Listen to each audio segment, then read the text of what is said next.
and you're welcome once again to the Tenebrae New Vlog. Thank you to my existing subscribers. If you're watching this video and you haven't subscribed to my channel, why now?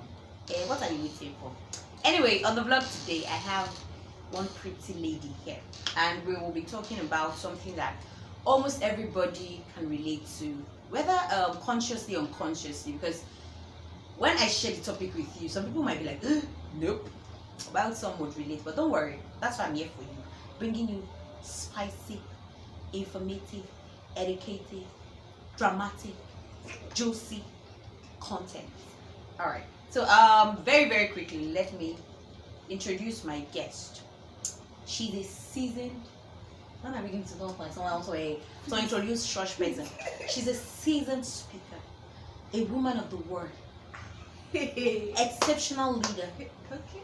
Swift in words. Wow. Okay. Just introduce yourself. Okay. My name is Adeteju Adeniran. Teju for short.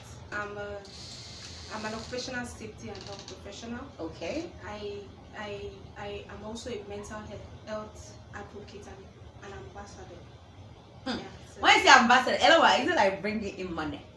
Excuse me. I think no. I think the idea is just like having a set of people that open these conversations on mental health. There's the evolving world of work has put a huge burden on mental capacity, because we can all see that work is gradually moving from the hands to the head. Like there's a lot of talk about future of work, big data and everything. So it's obvious now that people have to train themselves more mentally, and so because of that there's a huge body on mental health. So the idea is just a set of people who open these conversations and point people in the right direction. I'm not a psychologist. I'm just oh wow. In fact, my day job is like an engineering job basically, but I just need to keep these conversations going. That's okay.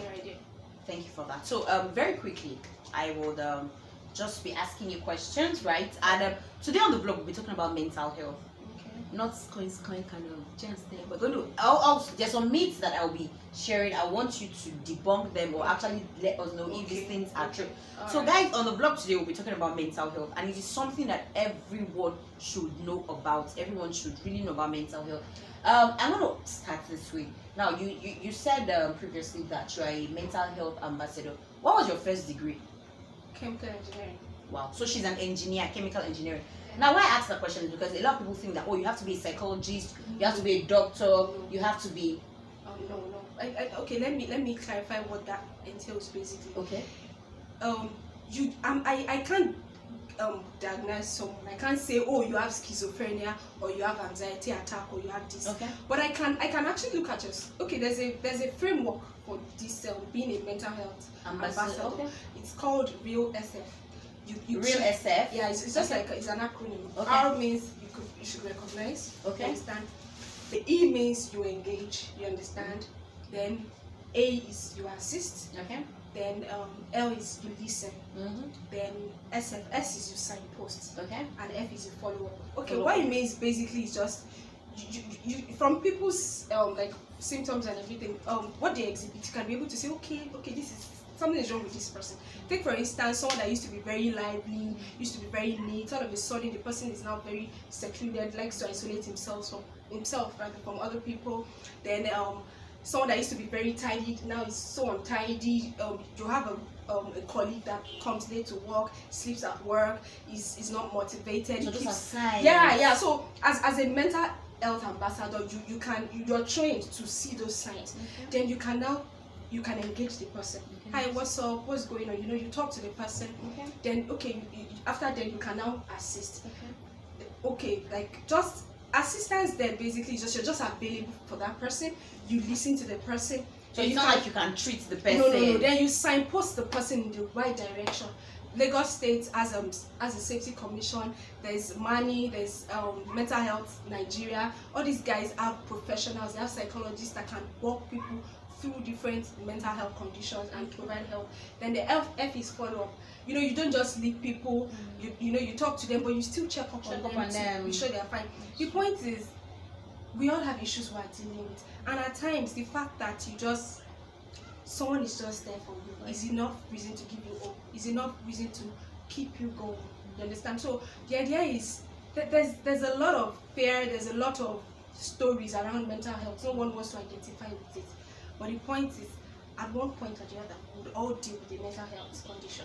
That brings me to the question: what is mental health? Mental health is just the ability to live a full life. You understand? You can live a full and productive life. You can take the ups and downs of life as they come. You understand? And you can walk through them. That's it. So you're capable, you understand, to deal with your daily life, your daily activities, changes, ability to enjoy life, basically. So when you say you're healthy mentally, it means as life comes, you can stretch. You understand? You can stretch. You can take things. You can absorb things. Okay. You can live in the moment. You can also face the future with zest and hope and all that. So that's also basically. Because I know that a lot of people, when we hear mental health, the first thing that comes to my mind, Yaba left. No, this person is mad. No. This is I think that when you're talking about that, you're talking about mental health disorders.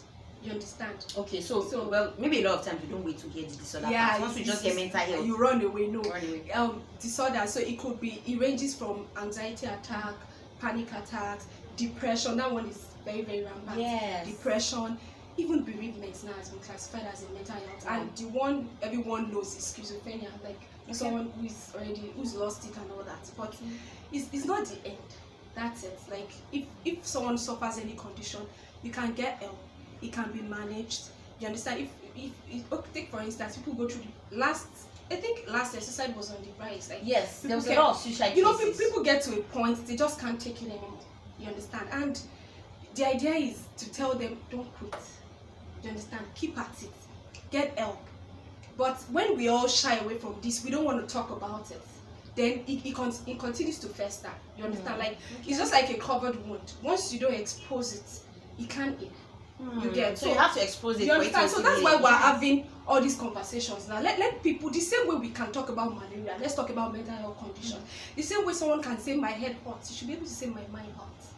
You understand? If I tell you, Mary, my mind hurts, you shouldn't look at me funny and say she's going crazy or something. Yes. No. And the mental health ward or something should not be one secluded, dingy place where nobody wants to go to. You know, there's a way they cite it so separately that once you see someone going towards that side, you say, there's something wrong. Something wrong. You understand? But okay. We should stop the stigmatization. You understand? And with this COVID-19 pandemic, it's on the rise. People are losing jobs. Families are at the brink. So a lot of people are prone to mental health disorders. People are getting depressed. People are losing their source of livelihood. People are losing their companies.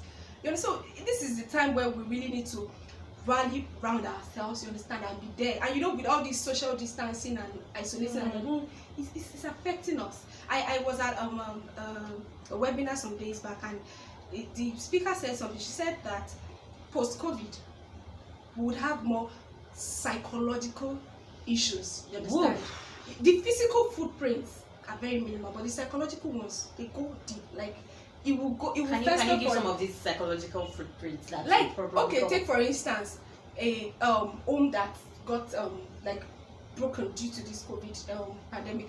Couples that didn't have to always be in their own faces all the time.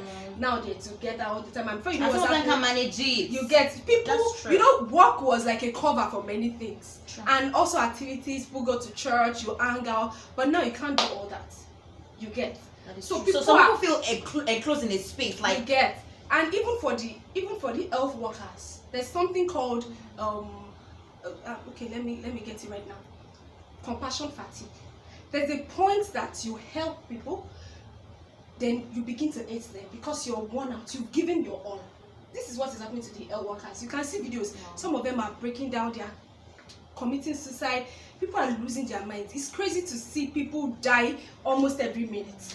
You understand? And post-COVID, people will be fine, but some people would have, like, things will go deeper that they will begin to struggle with after that. Some people begin to have depression. People already having panic attack and all that, anxiety attack. Of course, that's true. Panic attack. I suffered from that too. Especially the first days of COVID. Hey, sometimes I was like, is this COVID? Is this COVID? Coronavirus? Is that you? Yeah. So I think it was beginning of that COVID, I just told people, please get off social media. Because there were a lot of things. Information overload. Everyone was just churning content left, right, and center. No one cared whose heart was God. And this began to create problems for people. Some people already had underlying mental health issues. So when they began to see this, oh, I might lose my job, I might lose my home, I might not even make it. Oh, someone just died today. Oh, you understand? They're digging a mass grave somewhere, and panic attack begins to set in. For some people, they lose their jobs, they become depressed, and they're like, oh, there's no way forward. And before you know what's happening, you hear of a suicide case. Wow. So okay, so I'm gonna ask this question now. You've explained how we can point out identify. You've explained how we can identify these people. Yeah. Now I want to ask, when we've identified them, or let me ask again, just for clarity's sake, how do we identify these people? And then when we identify, how can we help them in our own way? Okay, I'd say first that it could be anyone. It could even be me, it could be you. You understand? So nobody's absorbed. Yeah. No, like the demographic, it's not any particular age or gender or a particular kind of education. No, pastors, sex worker, anyone can have mental health issues. That's the point. So here's the thing: you should know yourself. So when you begin to see differences, you should be able to know that, oh, I need to get help. So knowing myself, you should know yourself. Okay. Then also know the people in your space, your circle of friends, or your co-workers, or your neighbors. So when someone begins to act out of the line, you should be able to say, oh, something might be wrong somewhere. Okay. You understand? Okay, for instance, now at work, someone who is always very efficient all of a sudden becomes really withdrawn, likes to be alone, becomes very untidy, at times flares up unnecessarily. You understand? Then those are red flags. You understand? Then someone begins to talk so much about death, how life is worthless, how do we really have anything to live for? You understand? You can be saying that, oh, this is looking like depression. You understand? And of course, when someone is getting physical, you know that, oh, maybe the person is already having psychosis and all that. Like, you can begin to. So of course you can't say, oh, I can see you have panic attack. No, you can't do that. So what you can do is you can try and engage the person, because you have to seek the person's consent. You can't just take someone to a say, oh, so you have to follow me now to Lagos State Safety Commission. No, you can't do that. So you have to be sure that the person wants help too. There are times that you might have to go against that when you see that the person is harmful to himself. If the person some people that tear up themselves. Yeah. It's called self-harm. When it gets to that point, you're not going to get the person's consent. Yes. You just swing into action. So there are agencies. Okay. You understand? I don't know if you can put the numbers or links so people can know who to talk to when they need help. And then when you point them, it's called signposting. You point them in the right direction, and after doing that, you follow up to ensure that, oh, they are doing fine, they are getting better than that. So that's a very good one. I wouldn't want to drag this too long, but I must say that people are going through stuff. I was telling a friend, was it last week? Yeah, that at some point 2 weeks ago, so I felt overwhelmed. Now, overwhelmed with work, overwhelmed with stress. I'm somebody that does not like stress. I say I do not like stress. And stress is like it triggers. It triggers. Stress is a trigger. It triggers. Stress is a trigger.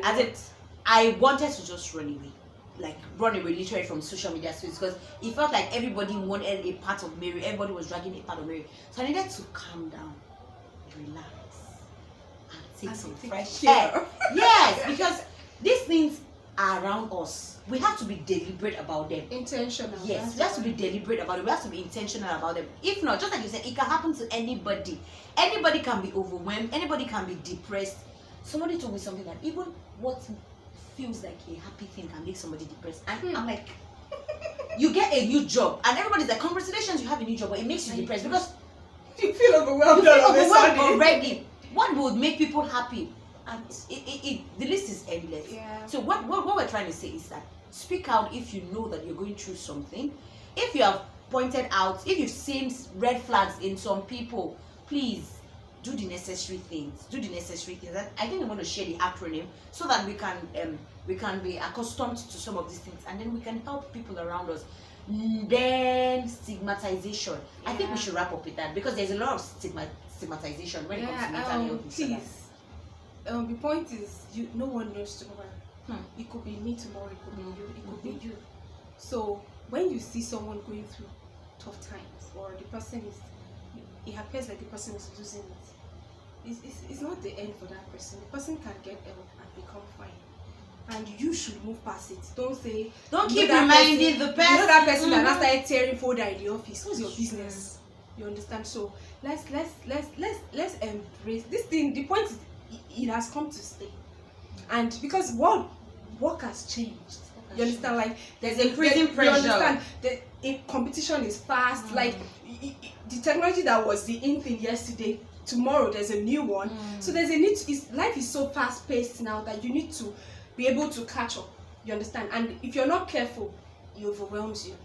You get. So I would also like to just have some few things that can help you, like balance life, and also when things are getting very stressful, they call it like micro recharging. There's something called mindfulness. Live in the moment.